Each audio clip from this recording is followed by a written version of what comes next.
about the radio documentaries you made for the CBC. Two of your programs, The Idea of North and The Latecomers, are both about the idea of solitude as it affects people living in northern Canada. In fact, all of those programs deal to some degree with solitude. There are 5 programs I've made that have taken 300 or 400 hours of studio time. Number 1 was, as you mentioned, The Idea of North. 2 was Latecomers. 3 was Stokowski. 4 is one we're just mixing now on Casals, A Portrait for Radio. I'm doing one next year on Schoenberg, and there's one that's laying around now for a year and a half. It's a program about the Mennonites called Quiet in the Land, and that's the ultimate in community isolation. So next, I want to do a comedy about an isolated man because I'm sick and tired of all these profound statements. Well, radio itself is a solitary experience. Why does it interest you as a medium? I'd like to deal with this as sensibly as I can. It's a big question. It's an important question.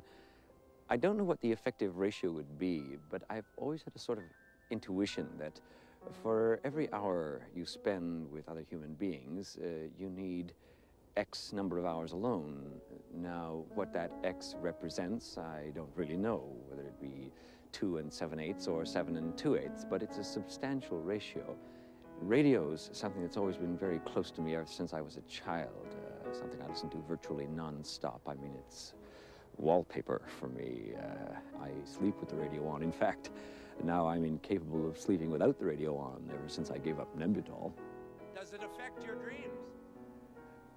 Sure, insofar as if there are broadcasts on the hour, I will pick up the bulletins and dream them, and in the morning, if there's a boat that's just gone down, I'll think, gee, that was an odd dream about the Titanic I had last night, and I will have, of course, gone through it. Maybe your feelings about solitude come from your Nordic temperament. I think that's certainly part of it. It's always been an ambition of mine, which I'll probably never get around to realizing, to spend at least one winter north of the Arctic Circle.